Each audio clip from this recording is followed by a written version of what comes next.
We're here at Blue Steel Guns again with Maggie. Maggie, it's such a pleasure to be able to talk to you again.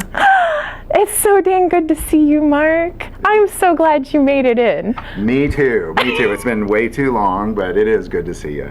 So we put out a video a little bit ago asking, what do you want me to ask Maggie when we come and visit? Because it's been so long since we visited you. And a great question that popped up there. This is not just a question that popped up there, but it pops up everywhere. And I think this is a question on most people's mind is, and it's a loaded question, no pun intended. I know this is coming. But what is up with primers? Primers? Oh, you mean the world's most precious metal? That's right. You mean this tiny little speck? That's it. That I'm holding in my hands. All the power of war and self-defense is within that little tiny speck. Right here. So I get phone calls a lot about this question. Do you have primers? No. When will you be getting primers? Your guess is as good as mine at this point. I just open the boxes and whatever they decided to throw in there is what I'm going to be happy with. And once in a blue moon, probably like 2 or 3 times last year, I got primers. It was so exciting. Now, are primers always on your list of purchases? Yes. Okay. They're always up there on the list. So domestically, we have 4 manufacturers that make primers. We have CCI, we have Federal, we have Remington, and we have Winchester. So their largest contracts are always going to be fulfilled first. So the person that hands you the most money takes top priority over everybody else. So that means your law enforcement contracts and your military contracts are going to come before anybody else. And then your standard civilian manufacturers for ammo are going to get their hands on primers, and then it's going to trickle down to the shops and the gun stores. What everybody is after isn't the metal. There's 3 parts to a primer.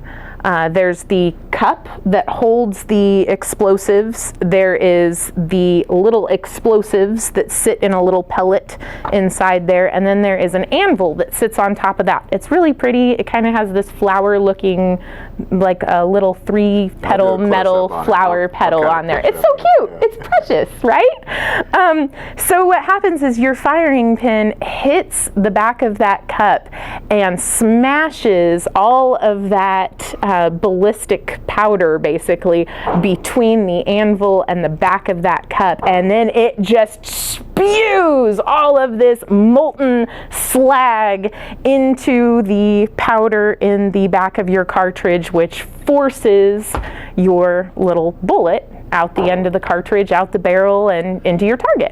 Well, what is it as far as, or what do you think it is about that primer that, because it's just so tiny and it doesn't seem like there's much to it. It seems like we should be able to pump out billions of these. What is it about it that's causing the shortage that you're aware of? So the components that are used in this, and I had to do some digging to figure out, well, why is it so hard to manufacture this? Well, the components that are used to make this are shared with every other industry.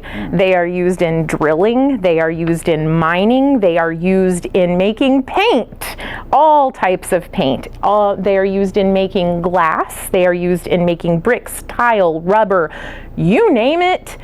It's got little compounds the same that are in this tiny little primer right here. Now, in different amounts, chemicals will react differently, obviously. So if you put it in one amount, it makes a primer. If you put it into another amount, you've got glass or bricks or rubber or something like that. So yeah, you're sharing your resources with everyone across the globe that needs anything else. So yeah, your raw materials only go so far when you're stretching them out that thin. Now, how many primers do you have in the store? One. You literally have one lone singular primer. I have lots of used primers as on the back of this little 357 casing here. I have primers already in casings ready to go, but just the lone singular DIY your own bullet primers. I have one. It's not for sale. I can't tell you what kind it is. I can't tell you who manufactured this, and therefore it's not for sale. So, as you look at those manufacturers that you're talking about, and you look at people trying, I mean, it seems like people are working around the clock trying to pump out ammo. Yeah, they and are. have been really since all this started. Do you see any end? Because I guess I would argue that there really isn't much of an ammo shortage, not like anything we've seen before. It may still be tough, and it may be more what you want to pay, but there clearly is a primer shortage. The end would come when there is another ignition source that would be used that isn't one of these primers made by one of those four local or four national companies here in the United States, or the 4 or 5 international companies overseas that make primers.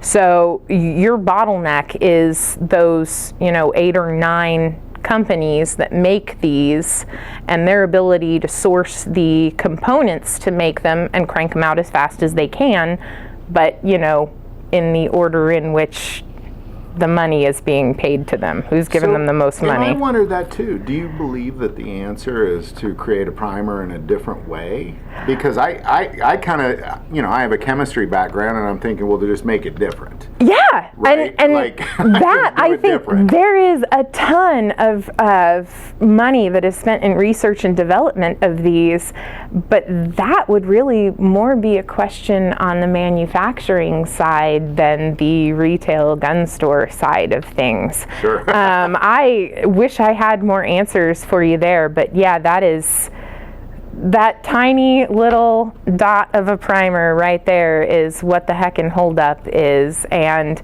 you've got a lot of little ammunition companies that are sprouting up that are starting to make some of the more uncommon ammo, but their holdup is the same thing as the large companies. They need the primers. Right. So if we had more than maybe 4 companies that were making primers, but I don't know. I mean, those from what I can gather online, the percentage of the compounds in these primers is a carefully guarded secret by each company. So they will not tell you the proportions, and each particular company has their own specific chemical mixture that they put into their own individual primers, which makes them unique. Maybe some work better with certain powders and certain calibers.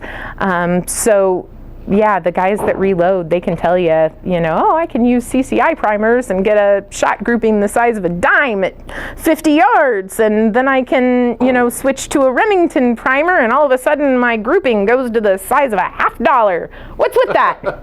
Well, it's the primer. It's their chemical compound that's inside of it, and how much of their chemical compound gets the powder that you're using to burn. Right.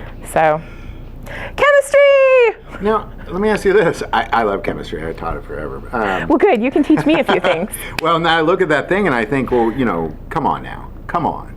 Like, come on. Certainly, we can come up with something better than this. Like, we could, somehow pull off the things we're achieving in the world, but yet this little tiny thing. Well, Maggie, thank you so much. This is great. This has been, I've learned a lot in this. I find myself kind of scratching my head going, I don't understand why this is a problem. So I really appreciate your insights. I don't understand why this is a problem yet either, but here we are. Here we are.